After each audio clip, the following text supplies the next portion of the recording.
right, we'll fade out on Caitlin Canada taking a swing there since it was just senior day and she was one of the 12. And there's our buddy Tatum. Apparently, he got a rabies shot that is making him thirsty and is peeing all over the house. Did I get that about right? Yes, like close to 10 times. Puppies are so cute, aren't they? Especially when they're making those messes. He can come pee at your house. Yeah, hey, anytime you take off on one of your Cowboys football trips, let me know and I will babysit. We're going to Oregon next year, hopefully. Are you? I plan on doing that myself. So what fun! Bit of a working holiday, but I might have to see if the weather out there is conducive at that time to turning that into another vacation. Speaking of Oregon, one sec. Okay. Football, or are you going to do? Is this going to be a Dylan Raiola thing? Well, it is. Okay. But he posted on Instagram today, and he said it never rains in Autzen Stadium. Oh, isn't he going to be disappointed? It's because of the Zach Bryan concert that got rained out for like 3 hours at Memorial. Yeah, I heard that was I heard they didn't. This was the weirdest part to me, and I don't know if it was like because of the lightning, and then they wouldn't push it back a little, but that they only started letting people in 30 minutes before game time or before concert time. Well, but I was thinking, like, what would they ever do at a football game if they only started letting people in a half hour before? The stands would be, half full, especially now. Maybe it'll quicken when they get the whole reboot done, the $600 million reboot. But my God, it's like you have to get in there about, especially if you're in South Stadium and have to take like the 4-story twisting ramps to the top that are just moving, at molasses speed. I mean, that takes like 45 minutes to get up those ramps. So I don't know. It just sounded like, you knew rain might be a factor, and half the time the person's not going to come on and start playing till an hour after the stated time anyway. But they canceled the whatever they're called. What's that? The acts before the main act. Oh, the opener. The openers, yeah. Because Kings of Leon was supposed to open, but they didn't. Ooh, that's a weird combo. But then again, I remember the time it was that they had. No, it wasn't Jay-Z. Oh, it was crap. I can't remember. They had the big rap act. They had Kanye on before U2 when I saw U2 in Omaha, like however many years ago. And I was like, there's another weird pairing. But anyway, let's get down to it. Let's see, your Nebraska Cornhusker. I guess I should say, first of all, welcome to Husker Heat. I don't know if I did that officially, but if you're here, welcome. They won 4 games last week. They ran their record to 40-6, I believe. It's correct. They're now 20-1 and in first place in the Big Ten. They beat UNO 11-4 and then swept Iowa 9-1 run rule game. And then 5-2, and then 13-0 run rule game on Saturday. They played the doubleheader on Friday because of rain expected on Sunday. And Friday, this is like the first thing I kind of wanted to talk about. If you were watching Friday's games, you probably saw 4 or 5 balls come ripping off the bat and didn't go out and really looked like they were gone. I talked to both Casey Hoffman and Rhonda about it when we were in the interviews after the game. And yeah, they were just like, I don't know what was going on with that. The wind was blowing in some from right, but it was blowing in a lot harder in from left, like a lot harder when UCLA was in town. And I think they still managed to get a couple out in that game. And it wasn't, and like I said, it wasn't a stiff wind. So Saturday, whatever, because sometimes it can just be like a humidity, coolness issue or whatever. What are you doing? He's being crazy. Oh, okay. I saw you smell your hand. He's like licking the couch. There's like a big wet spot. Oh, so making sure it wasn't pee. Yeah, probably just spilled some food on it, knowing the way you two eat like animals. Animals, I say. Okay. No, soup with your hands, animals. He's been licking himself. So he's been licking the couch while licking himself. Well, now he's licking my toes. Bet you're glad you didn't taste that finger then. But anyway, before I was interrupted with the licking story. So anyway, the ball, I think they hit about 4 home runs on Sunday, ended that one early and just put it to them good. And it was Iowa, and we've got certain ways we feel about Iowa, and yeah, we don't like Iowa, so that was fun. They took care of business. Probably would have given them a worse beating in the doubleheader on Friday if the weather wasn't doing weird things. Yeah, even Rhonda said, especially the one Jordy hit the center.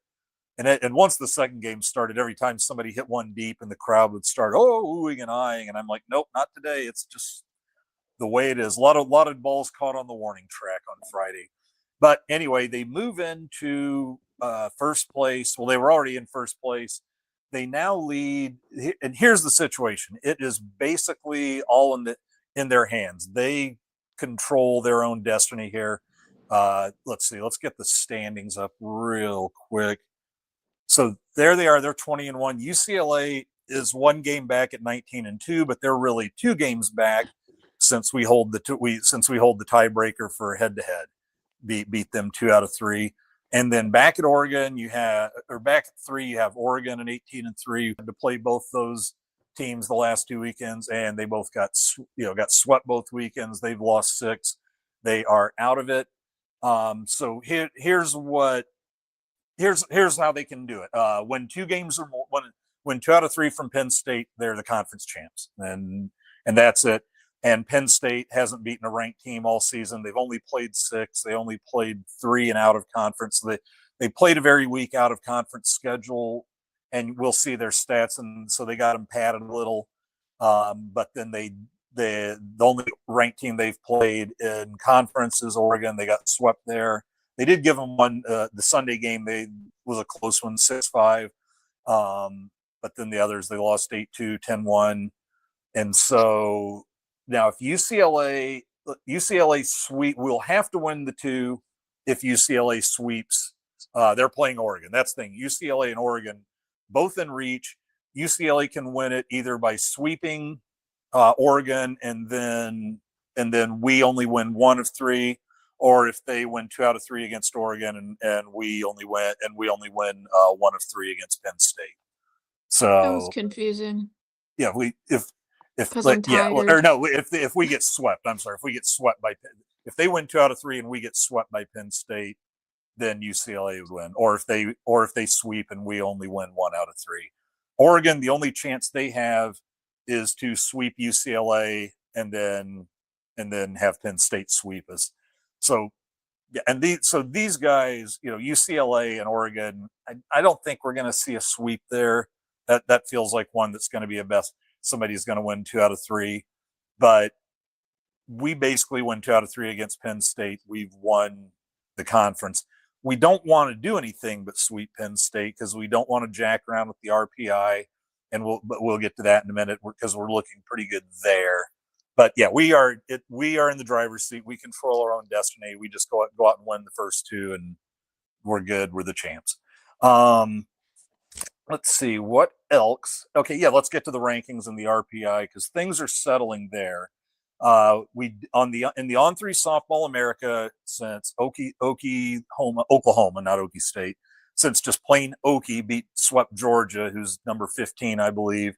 They bounced back over us to number 1. We're at number 2. Not a big deal. So we drop a spot there. Well, in ESPN USA Softball, we moved up from number 3 to number 2. And in D1 softball, we moved up from number 4 to number 2. And in the NFCA Go Route, whatever that website is, we moved up number 1. So we're number 2 and 3 of the rankings and number 3 in the other. And more importantly, we moved back up a spot in RPI to number 4. So we've got in front of us Arkansas, Texas, Alabama.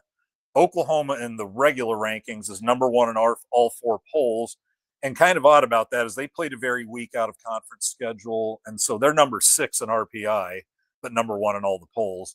And so, which still shows the polls are looking at the record. But now that we hit, which was not a strong conference slate, and we've just lost the 1 game to UCLA, and that now here we are at 40-6, and our records are looking like the others after playing, not after coming out with a little worse record, having played the toughest non-conference schedule in the country this year. So RPI at number 4 with a week to go, we're looking pretty good. Barring getting knocked out in the first game or something of the conference tournament, they usually don't diddle with the RPI too much in the conference tournaments. But we're looking like a really good shot, like a really solid shot to get a top eight seed, unless they do something really goofy in the selection process.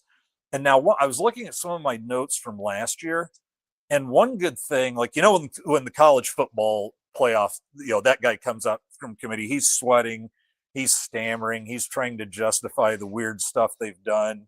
And he looked that way last year, even though they got it right, I think. Well, it's probably because they left Alabama out and he knew he was gonna get shit for that. Alabama was in last year. Yeah. Oh no. Well, yeah, last year. But I was comparing it to this year, where he still comes out stammering, even though they got it right, despite all of Notre Dame screaming and yelling, because it's like, Alabama played a tougher schedule, ranked higher, and then Notre Dame wanted them to drop because they lost a conference championship game, which Notre Dame doesn't have to play in. And now this coming season gets rewarded for not playing in if they're just in the top 12 they're in. So really neat to have a rule for one team. But then there was the head to head, because they and Miami were close. Well, we had head to head, and they both had weaker strengths of schedule, like in the 40s, whereas Alabama's was, I think, first or second in the country.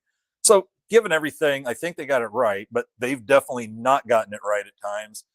And there's really no good explanations. And the guy who comes out and does it for the show afterward, or the selection show, and after that, the guy in charge, man, he's got just reams of numbers in front of him, and he is sitting there telling you why this happened to this team. He's telling you their wins, their losses, and not with a 12 game schedule, with like a 45, 50 game schedule. So, and this guy really, because last year here was Oregon in the top 10, and I think they got bounced back to like 16 or 17 or something like that. And he just was pointing out this was far and away the weakest schedule played by anybody, anybody in the top 16. And they had a few really, really bad losses in there in that weak schedule. And so he made a, very, very good explanation. No slam on Oregon, just the way he looked. That's just one example of how he really laid it out. So I like this guy, let's say better than the football guy. So if something happens, hey, Nebraska drops to 9, which shouldn't, but we're kind of watching for it, because the SEC screamed their heads off that week we were number 1. Oklahoma was going bananas. Bama was going. The Bama fans were going bananas, and we had to go. It's like, well, here's the thing, dude. We didn't play the New Mexico tournament. We played the toughest non-conference in the country, and our overall strength of schedule right now is like 12th. So they can't say we don't have it's like, I get it. Our conference is weaker top to bottom, but they can't say that, hey, your schedule's like number 48 or something. It's like, no, they did what they had to do. As Rhonda said, big risk, big rewards. Well, I think we came out of there something like 11-4 out of that non-conference grind or something like that. And brother, we reap the rewards for it. So brother, yeah, let me tell you something. Maybe I should do Stone Cold. What? So anyway, we're in a good position. I think Oklahoma might find themselves like not with the number 1 seed when it comes out, just because of that strength of schedule and the RPI having them in the number 6 spot. I think it's just one of those things where I think it's like Alabama in football, with that run Saban had. They'd lose a game and they just wouldn't hardly drop at all, because everybody's just used to Bama at number 1, and that's kind of what it is with Oklahoma, I think. Even though Texas won it last year. So let's see. Comment free, no comments. Come on, guys. Just a go big rut or something. I think it's kind of a dead. It might be a little bit of a dead day, just because of last weekend with Senior Day and all that was just so everything. What's There's that? baseball tonight too. Oh my God, and there's baseball. Yep, that's right. And that baseball game is here. You got the Huskers kind of hanging on the edge. What's the score? It was 6-4 last time I checked. Pretty early still, or did they start? I don't think it's early. Let me look No, because again. they usually would start, I think, at 5 or 5. Top of the 7th, Kansas State up 6-4. Okay, because that is a very tense game. I threw out a tweet there going, there could be some tensions in this one because here's Nebraska like fighting for that host a region, fighting to host a regional. But I think I saw something where Kansas in the RPI is something like number 51. So with all the automatic bids there are, this is Kansas State. Kansas State, I'm sorry, you're right. But Kansas State is like number 51, and they've got to move up. They've got a chance, but they've got to win some series here to move up because I think you got to be at least in the low 40s, high 30s to not get bounced by an automatic bid that might be from a team that's not in the top 64. Just to play it safe. So they need this win badly, and a win over like where are they 15 kind of overall between the rankings. Nebraska right now. Nebraska's 16, I think. I think they've got 3 or 4 polls too. There's 16 on ESPN. Okay, well, yeah, so they can't really afford to drop if they want to host. But Kansas State's got to win some games, and especially a game like this to have a shot. I think this would be a pretty hard fought midweek game. So yeah, Nebraska's sitting good for that ranking. Let's see, what else are we looking at this week? We went over the bit like what they got to do to win the Big Ten. Oh, got a couple of awards to hand out. Jordy had a big weekend. She got 2 wins. I think she got the win on game 1 Friday, and then got the win on Saturday. Through 11 innings, only gave up 4 hits, only 1 run, struck out 17 in those 11 innings, walked 2, had the ERA was like 0.064 or something, and then a 0.545 whip. She only allowed 6 runners total in those 11 innings, and so and as I've been saying, the Big Ten kind of hands those Player of the Week awards out just based on the stats. So when you get Iowa, you get Maryland, Michigan State, you're looking at a lot of these people winning these awards doing it just by whipping up on teams in the bottom half of the conference, and Jordy certainly did that. And then Hannah Kamenson gets her 2nd national award. She got was it the last what do you call it, like tournament weekend, non-conference weekend, where I think she threw a no-hitter against it was between Cal, Hawaii. Seattle. What's that? She threw it against Hawaii, I think. Okay, Hawaii, and then I think she threw another shutout against was it Cal or Seattle? I want to say Seattle. Seattle. Yeah, but for Sports SI on Sports Illustrated, she was the National Pitcher of the Week that week. This time, she's the National Player of the Week for getting it done on the mound. She came in through 4 innings when Alexis Jensen had a rough start against UNO. She came in through 4 shutout innings, 1 hit ball, got the win, and then at the plate, my God, she just tore it up in all 4 games. She was 9 for 13, and then with 2 doubles, led the team with 9 RBIs in the 4 games, scored 4 runs, and then add in her 3 walks, and she was getting on base. She was 12 for 16, on base percentage of 750. That's crazy. And so yeah, well deserved. If it was that easy to whip up on Iowa pitching, then why didn't they all do it? She did. So congrats on being the National Player of the Week there. And then let's see. I just managed to get pictures. There's Hannah throwing, and then there's Jordy. I think that's almost like the fist pump for the strikeout look there, I think. And then they had Senior Day, and let's see. I think I got a picture of the seniors out there.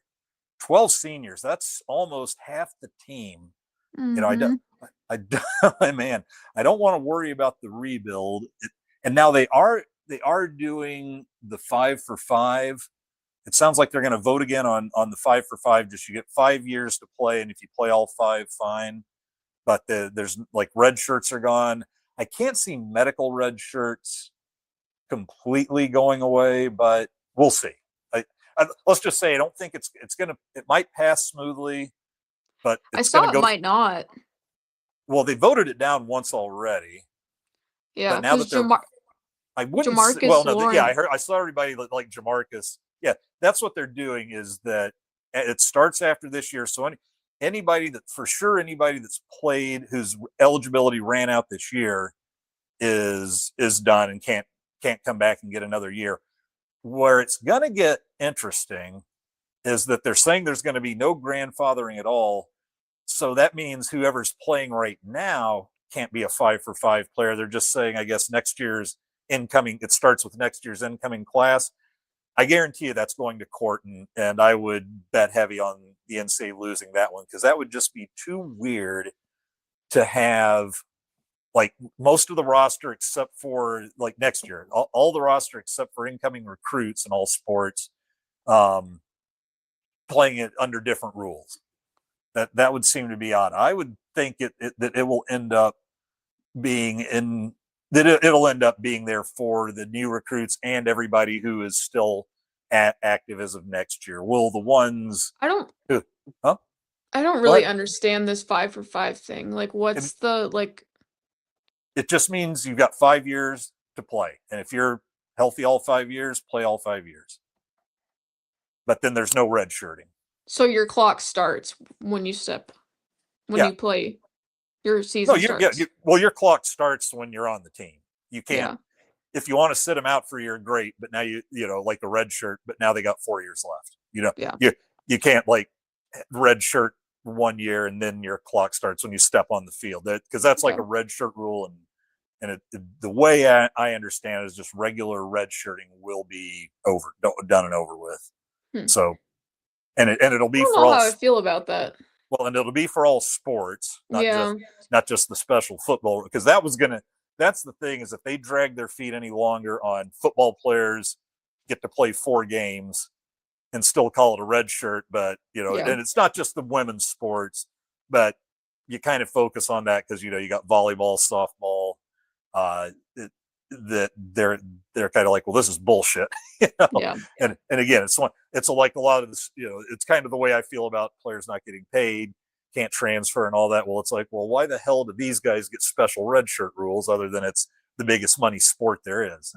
And so that was going to hit the courts, and I feel like the NCAA was going to settle it. They dragged it out for 1 more year because I think they were hoping that first 5-for-5 would pass, and they said, hey, we need a year to look at it. And it's like, what's to look at? Just either pick a number of games you can play and still redshirt in every other sport that equals football, or do whatever to make it uniform. That was the goofy part for me. But sounds simple. I think if they're trying to keep people who are active now from participating in 5-for-5, I have a feeling that would go to court, and my opinion is it would likely lose. And as always, my legal opinion is worth absolutely dick. So when I say, I just think, don't go out and get on your Kashi and start betting that, because Andy on Husker Heat and the silly movie pod and railing about football in the fall, he thinks it's going to fail. Of course, I said all the others they were going to lose, and they did. So tell you what, we got a couple comments. Let's check here real quick. Nebraska Strong is back with us. We appreciate you. Husker softball is the pride of all Nebraska. Let's steamroll Penn State and avenge our football hell. Go Big Red. Yeah, do to Penn State what you did to Iowa, and I'm all for it. I don't have any great feelings or warmth for that place, and I guess it's been a while since I heard any silly Joe Pa statue nonsense. But let's see. I want to see Andy play goalie against Miley and see if he can stop her slap shot. I've never worn the goalie pads. So I assure you that she's probably winning that battle. I mean, I have an awful slap shot, but she's not a big. She's got. It's like her wrist shot and snap shot will be more her shots, but it's still, she can. She's rung a few goalie bottles and crossbars in her time. and donged them, and the ones that hit and go in. Yeah, ask Lindenwood, right? Yep.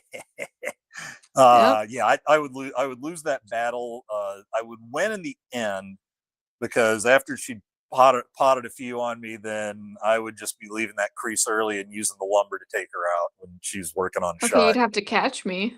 Well, yeah, but you're coming at me. you better hit the skids. No, I'm losing. I'm 100% losing that battle. Okay, let's see. Where are we? We talked about Hannah and Jordy's awards. Let me show you. I got a few pics of Senior Day. I figured that'd be worth looking at a little. Oh, what did I do? Here we go. All right, I think I showed you the picture here. Okay, so afterwards, here came Troy Dannen onto the field, and that's the president. I forget his first name, which means he's doing a fantastic job and not anything Something stupid. Gold. Yeah, it's Gold. His last name's Gold. I don't know his first name. He had he was presenting Rhonda with a ball that was used in her 1200th victory. She's the third winningest coach in the NCAA right now. I think they said between playing and coaching at Nebraska, she has participated in 76% of their games all time for the program. Because I believe the program didn't start until maybe the mid 70s, and she was, I think, a senior in 82. It was either 82 or 83, and 82, 83 was my freshman year down there. And so I think she was leaving as I was getting there. If you start talking about how many years she's been coaching, she always was just laughing. Let's just say more than 10 and leave it at that. But anyway, they not only presented her with that, you've probably heard it by now, but if you didn't, there's a shot. It's now, instead of Bolin Stadium, it's going to be Rhonda Revelle Field at Bolin Stadium. And so that's fantastic for her, I think. And one thing, because what is it? I really like the way when Troy does something like this, he does it before like the postseason starts. So he's not like hinging it on the postseason. He's literally going, regardless of how this season ends, happy or sad, you've earned this. So I did like that. Liked him doing it out there on Senior Day. Because heck, maybe he would have wanted to do it at regionals where they're almost a lock to host. But no, let's do it now. Senior Day was the perfect time.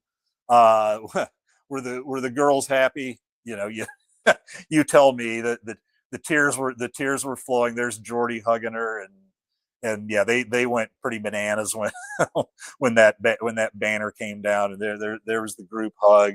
Let's see. Also, there she is hugging her assistant coach. Lori Sipple has been coaching with her, I think, for all but 2 years.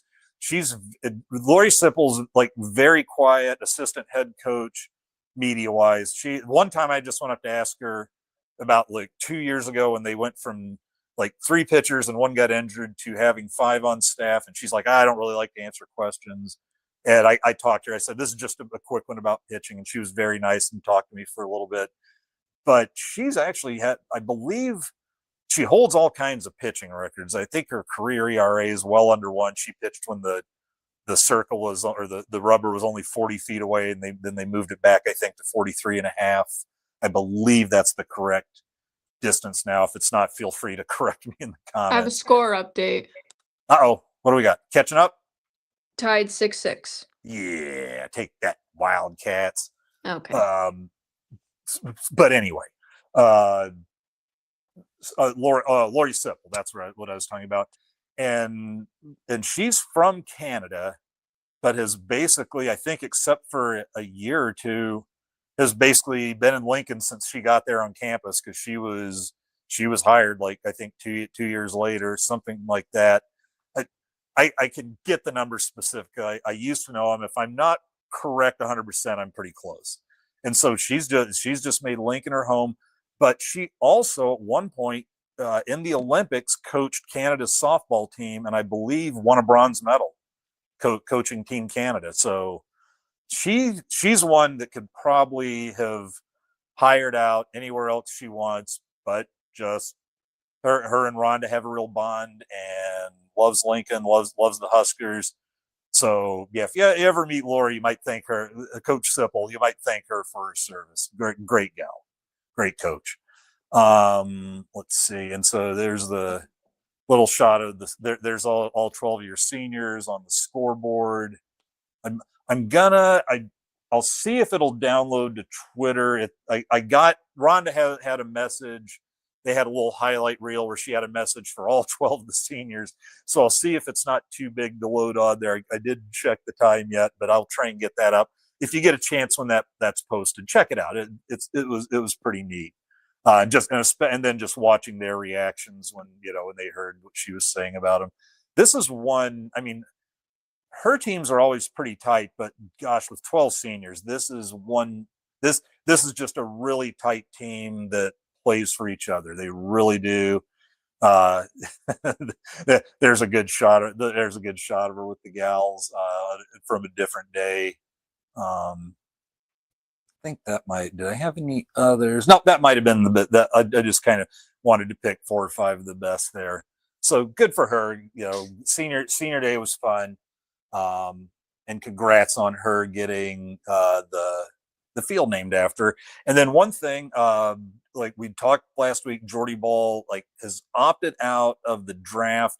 Now they did a thing where they put her in the ASU reserve pool. So that means what's funny? They spelled ball wrong. Who did? On the little post for the being a reserve, they put Jordy Ball from, and they spelled ball BALL, like ball. Oh, for crying out loud! I'm glad I didn't use that then. Oh God. Okay. Well, anyway, yeah. Yeah. Why would they even bother? Why would they have ever heard that name? So anyway, she's like, I'm not doing anything. So she hasn't completely opted out of pro ball. She's just not going to think about playing it until the season is over, however far that takes them, which could be five more weeks. Penn State. Oh God. Yeah, Penn State conference tournament, regional, super regional, Oklahoma City. Yeah, so that could be over a month and a week. So I don't know if then they do. I didn't read up on it yet, but I assume at that point, if you didn't go in the actual draft, then they'll have something like the NFL supplemental draft. Hey, where Brendan Sorsby could end up. Oh Jesus. Oh God, if he that guy's an issue. Well, here's the thing that might save his bacon. It was him betting when he was at Indiana where he started at? Yeah. Yeah. So he was redshirting, didn't play that year, but bet on a game, and that was 2022. But then they didn't pass the rule until 2023 that you could just be bounced forever from college athletics if you get caught betting. And what a weird thing, because not just all the pro sports, but now college has just embraced sports gambling, but then is coming down harder on the players if they do it. It just seems hypocritical. I mean, how hard is it to not bet on your team, though? Yeah, I mean, how hard is it not to bet on your team? But then for them to go for all the money they can get from legalized gambling, but then try to jump on the players twice as hard. I don't know. I get it. Don't bet on your own team, but that's kind of weird. Now they'll let them bet on other games. Yes, is that what they're saying? Anyway, apparently he was betting on balls and strikes too. Oh, he was betting on everything, but the one he could get in trouble for was the one Indiana game he bet on when he was on the team back in 2022. That's insane how much he was betting. I will give. It doesn't sound like he wasn't betting large amounts. He was just betting. He was betting on thousands of things. A huge quantity of bets. Yeah, that's still a lot of money, probably. I mean, that's probably. Well, the funny thing is, though, I love how the day before, hey, by the way, we're investigating him, because I have a feeling this happened with Kirk Ferentz as well, being one of now 2 head coaches dumb enough to contact a player directly instead of doing how they've always done it with third parties and just let friends of whoever talk. But no, these guys were dumb enough to. Well, we still don't know if Golding did it or if Dabo was just mad and making it up, because he's been livid about the transfer portal since it started. So I have a feeling I don't know. We'll find out, because nothing's been said about that. But no, in both those cases, you had Kirk Ferentz. Oh, I'm coming clean with the NCAA that I talked to a player, and we're putting our own penalties in place. And the NCAA is like, well, we're investigating you. And then now the same thing happens with Sorsby. Oh, he's stepping away from the team to deal with his gambling addiction. It's like the day before the NCAA says, yeah, but we're investigating him. So somebody that, obviously somebody talked. So they tried to jump in front of the train before, so it could slow down a little before it hit him, I guess. And I don't know. We'll see how that plays out. Feeling good we didn't give Brendan Sorsby $4 or $5 million though, because Yeah. I was like, grab the guy. Guy is like, I think he had far and away his worst performance against us, both him and is it Jaden Maivia and Maivia, is that how you say it? Maivia, because it's close to the Rocks family name spelling, like Maivia. I don't know. We'll solve that problem another day. But yeah, it was like, because he ran for 92 yards on us, but only passed for 60. Then I'm watching him play Kansas and throw for like 400 and run for 95 and that stuff. So I was like, I'd love to see him in a Husker uniform next year. It's like, okay, well, I mean, I guess you don't have to pay him the NIL now if he doesn't end up playing, but we'll see what happens. To me, this has the feel of one of those things where he's going to step away. They always do this in the spring and summer. He's stepping away from the team for now, even though the team's not together. But yeah. I'm betting it'll be worked out and he'll be ready to rejoin that team, say when fall practice starts. You're betting? Corn Nation can't tell me what or what not to bet on. I'll lay it down, baby. Kashi.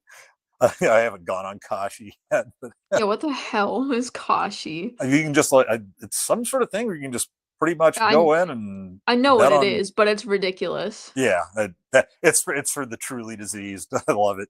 Yeah, just for hearing other stories. I like my money. I don't want to spend it on gambling on useless shit. Well, now that I've ranted about that for a bit, we got about 11 minutes to talk a little softball. You haven't done that yet? We haven't really covered like Iowa yet. Oh, Jesus. We'll go through it. Oh, what do you mean? You love this? How's the dog doing? He's with Connor. Oh, okay. So hopefully taking him outside to pee. Jordy, maybe. not a great hitting week. She was only 4 for 15, had the homer, 3 RBIs. I think managed to get in a lot of fielders' choices because she did score, even though she only got 4 hits. She scored 6 runs. Well, she walked twice. And Hannah Kaur also only 4 for 15, but she scored 5 runs. And so it's like whenever they got on base, they came around. Casey Hoffman only 4 for 12. I know that's 333, but she's been hitting a little bigger clip than that. I think it was her first 2 games weren't great, but then she went 2 for 3 in both of the last 2. I believe, or did she go 2 for 3? Maybe both games on Friday. So I'm not too worried about her. Hannah Cammonson, we talked about. Holy cow, 9 RBIs, couple of doubles, 9 for 13. She's hitting 408 now, I believe. And then Ava Kusek, nice weekend, 5 for 13, had a double, a homer, knocked in 6. Jess Farrell, she was only 4 for 12, 333 is pretty good for her. But then she walked a couple times. She had homer, 4 RBIs, 4 runs. Sam Bland, another nice week. She had a big week in Minneapolis. She follows that up, getting on base at a 6 for 13 clip, 2 homers, 4 RBIs, scored 3 runs, and I think she stole a couple of bases. Sam can move. Rhonda even talked about she just loves getting Sammy on base because she just wreaks havoc with the other team on the base paths. She's very, very aggressive runner and pretty smart. You don't see her get thrown out too often. But you did see, was it the Saturday game where somebody thought they'd test Casey Hoffman's arm, and Casey just threw a one-hop bullet right to the plate. The Iowa coach tried to challenge that she blocked the plate, because I think anytime we throw anybody out now, they think that blocking the base or the plate rule is like they actually have to dance to get out of their way and stretch with the glove. That's not how it works, to the best of my knowledge. At least watching it get upheld every single time someone's challenged it this year, I think the only way you're going to get blocking is if the ball gets there early enough, and then you actively set to block the plate before the throw gets there, and don't move. But when the throw's there and it just moves you in that base path, and you're just trying to find him to tag him, yeah, it's upheld every time. So I just think the coaches are getting a little desperate with that move, or I don't know. I don't get all the challenges there because it's upheld every time.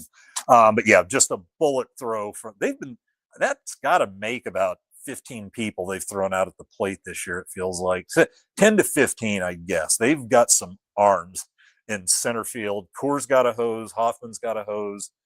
They can. Huh? Why are you calling it a hose?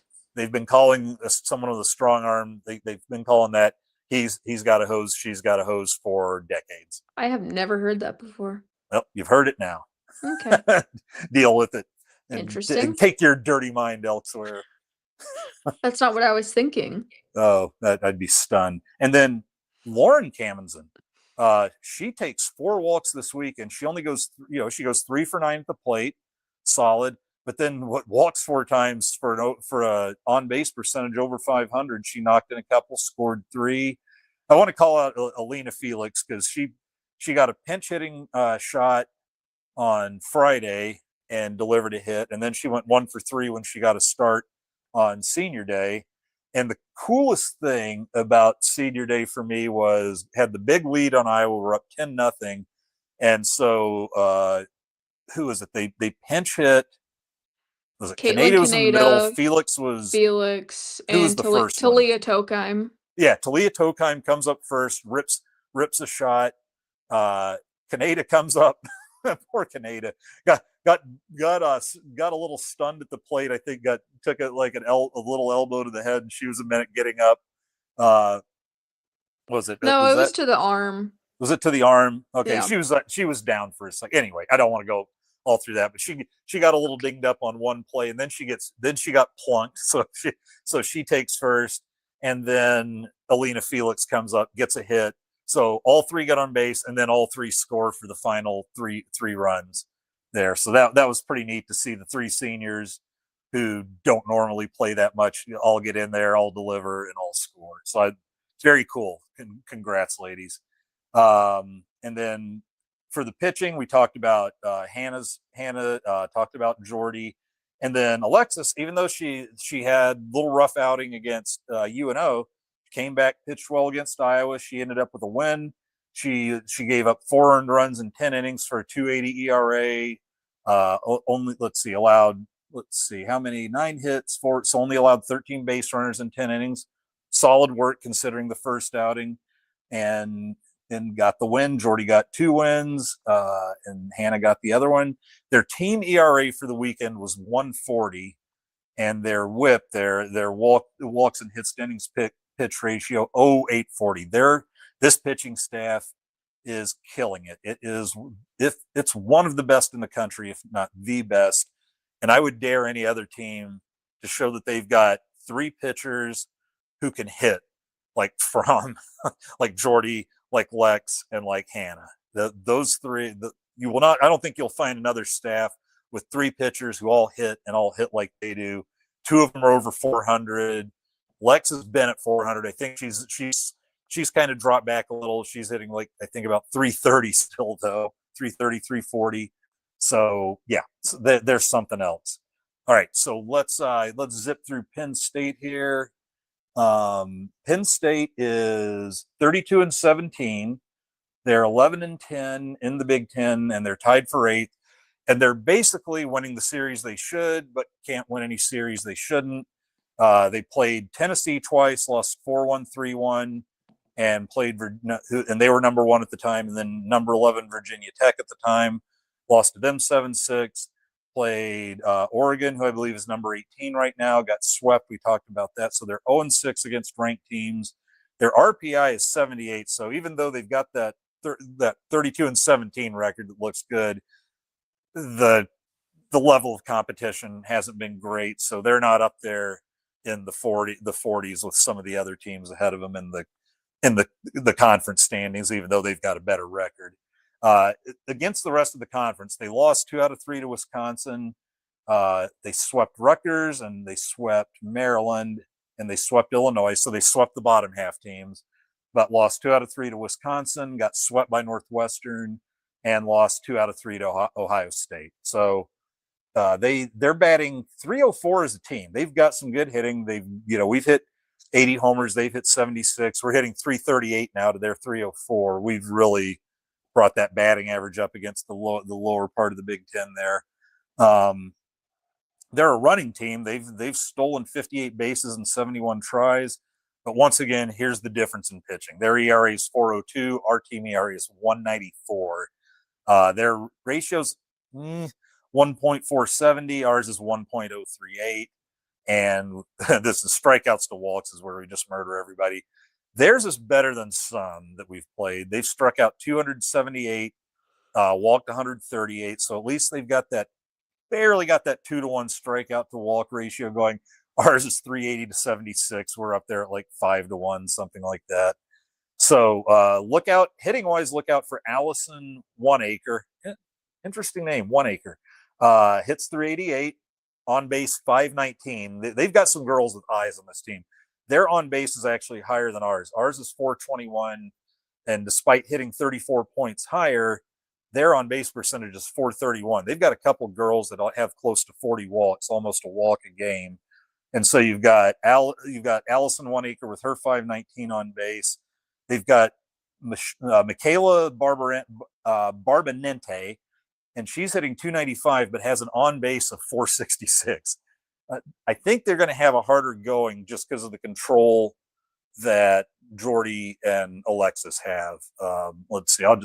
We won't go through this, but just to pop this up, we have Alexis with who's only walked 28 batters in 119 innings, and Jordy's only walked 22 in 129. That's impressive. So that if they sit around trying to go deep in counts, they're going to find themselves behind in the counts and having to swing, I think, at some not great pitches. And then Alexis, since that first weekend where she gave up 5 home runs in those 5 games, but because she was getting people 0-2 and just bringing it right back down the middle, maybe just overpowered everyone in high school and get away with that. She's become a smarter pitcher. She started giving up the walk rather than throwing the meatballs to dangerous pitchers or dangerous hitters. And you can see the improvement out there. So these guys, that might not help them so much trying to take those 2 deep into counts. And then they've got 4 girls in double figures in home runs. So they've shown some power, but have they shown it against good teams? I'm guessing not. And then they've got 2 pretty decent pitchers. McKenna Young, she's 12-4 with a 3.31 ERA. But still kind of a high ratio, 146, and doesn't have that 2-to-1, doesn't really strike anybody out. Well, they have 5 pitchers, and they pitch them all. Every one of them is like between 53 and 65 innings pitched or something like that. So they use them all pretty equally. Some of you may remember Bridget Nemeth from 2 years ago when she was a freshman, and she was just a lockdown ace in the Big Ten. And I think Penn State was like a top 4 or 5 team. She then kind of had the Jordy thing. I don't know if it was her knee or her elbow or something like that. But last year she got hurt like in the first or second game of the year and missed the season.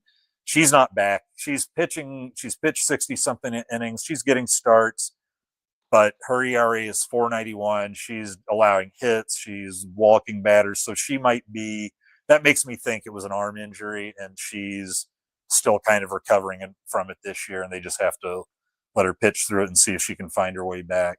So that's your preview for Penn State. I think I covered everything that there is to cover. So that will be it. Be sure to, I always either on Thursday afternoon or Friday morning, I do a how to watch, listen, team preview article. On Wednesday or Thursday. It kind of depends. If I get this one done on Wednesday, then you're like game preview, and it'll just tell you about the other team, where they are, what the weather's going to be like, all that sort of good stuff, what I predict the lineup will be. And then, but before that, I do what I call Twiz Notes for you old baseball fans. And I mean, we're going to like the 70s, 80s, maybe it hung on till the 90s. was it Mel Allen? It was like a Yankee radio guy did what he called Twib Notes. It was a program called This Week in Baseball, and he'd just kind of cover the stories, then show all kinds of fun highlights. He'd show the funny stuff, the home runs. So I figured we needed Twiz Notes this week in softball. So Twiz Notes will be out Wednesday or Thursday, and that's where I just kind of, this week I can tell you the headlines are going to be Hannah. It's made it easy for me with winning all these Player of the Week and Big Ten and national stuff, because now there's my 2 lead stories, and then I'll just try and bullet point something. My good friend Greg Smith said he always loved those bullet pointed articles with lists, because then he could just print those out at work, roll into the bathroom with them, and just enjoy his news on the throne, so to speak. So maybe you're going in there with your phone or your iPad, but that's it. Those are my people. That's who I'm trying to make it get you out of there in a few minutes. So no 15-minute reads there, or your boss is going to be looking you for love to sit on the toilet and read. I'm talking about others not getting in trouble with their boss. You have a stack of magazines by your toilet. At least you did when I was kidding? younger. I got books. I've got novels in there. Are you kidding me? Yeah, you're fucking weird. Well, you know what? Shit and get off the pot, dude. Like, why do you gotta sit there with your ass open? Like, just get off the pot. I don't know. This seems like even weirder. Why do you care? Because to me, that's the strange part. It's always confused me why you sit on the toilet for so long. I have a problem with you reading on the toilet, because no one does that. No, it's not the reading. It's just the sitting there for 10 hours. 10 hours? Didn't you ever see Lethal Weapon? Did you ever see Lethal Weapon 2, man? And see what that did to Danny Glover's legs? They wired up his toilet with a bomb, and so he had to try to jump into the ceramic bathtub with a bomb blanket in under 2 seconds, but his legs were completely dead from sitting on the crapper. Yeah, that's you. Yeah, well, no, I'm not. I wasn't up there with Mel Gibson yanking me into a bathtub, so it's very, very different. For a while, as you said. Yeah. Anything else? I find this fascination with it. Think of something really interesting. Could really think of something. Is the puppy back? We'd all see the puppy. No, again. The puppy's not back. Damn it. Well, since we can't get the puppy back, I guess we're done tonight. And for not finishing with the puppy, got something for you. You are cursed. So take that. Yeah. Yeah, Stephen A. Smith. Who, me? Yeah, you. So with Danhausen taking us out, thanks to everybody. We will see you next Tuesday to talk about the Big Ten tournament. I think I'm going to fly. I was like trying to go fly dry, but the flights aren't too bad. Why the hell would you drive to Maryland? That's insane. Well, what I was going to do is, if the flights were so expensive, it would just be that much cheaper. But flights to DC. It's actually more DC than Maryland. It's just right. College Park is just practically part of Washington DC. So I don't think you want to drive with the cost of gas. Right, but I was saying, the cost of jet fuel, I guess, is. Well, yeah. Yeah. So I just did the math, and flying makes more sense. So anyway, there we are. Yeah. We are done, and that is it. GBR. I got nothing else. Miley, anything else? I said GBR. GBR. All right. Go Big Red. Love you guys. Thanks for watching. We're out of here. What's going on this week in hockey? Your Pittsburgh Penguins are hanging in, aren't they? They are. They play tomorrow at 7:30. They have to win again to send it to Game 7, and if they don't, I'm gonna die. Yeah, especially with Drew's Mighty Ducks up 3-1 on Edmonton. Yeah, they play tonight. Boston and Buffalo are tied right now in the third. Buffalo can win the series tonight. Then really, really good game last night between Vegas and Utah. Whoever thought 25 years ago, you're like, hey, we got a Stanley Cup opening round game tonight between Las Vegas and Utah. Yeah. All right. The Mormons versus the freaking Sinners. Yeah, somebody was going, I bet they don't sell alcohol there. I'm like, look, they could ban alcohol at BYU, but I don't think the NHL would have even considered it if there was some sort of like citywide ban on alcohol. They never would have gotten the Olympics with an alcohol ban. So anyway, shit, I'm done. Go Big Red. See you guys next week. Love this spring. See you, Miley. Adios. Love you, kid. Love you. Talk to you. Here we go. Go Big.